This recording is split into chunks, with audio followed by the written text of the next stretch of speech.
Live from the world's capital markets, here are the latest financial headlines brought to you by News Factory.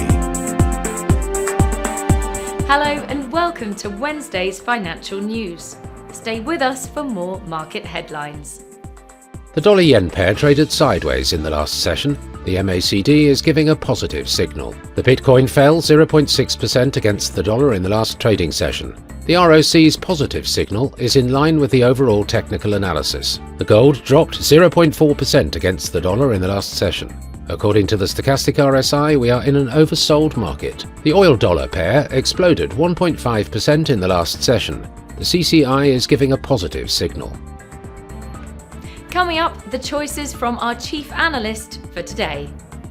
Oil prices rose $1 a barrel as the US dollar index fell to its lowest level in more than a week, and as investors shifted their focus away from geopolitical issues in the Middle East to the state of global economies. The yen dropped to multi-year lows against the US dollar and euro, keeping investors on heightened intervention watch ahead of this week's Bank of Japan meeting, while dovish policymaker comments left sterling near its weakest in months. Fidelity's Bitcoin exchange-traded fund has achieved a new record as the largest single investment in a Bitcoin fund, attracting $40 million from two traditional United States financial advisors.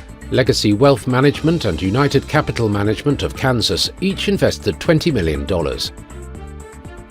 Those were today's major economic events, and now moving on to world financial headlines. Japan's foreign bond investment will be released at 23:50 GMT.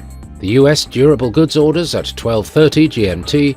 Japan's foreign investment in Japan stocks at 23:50 GMT. Germany's IFO business climate will be released at 8 GMT. Germany's IFO current assessment at 8 GMT.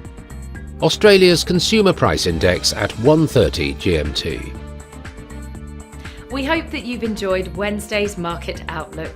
On behalf of all of us here, we wish you a productive trading day. Be sure to join us tomorrow morning for the latest news and events from the financial markets.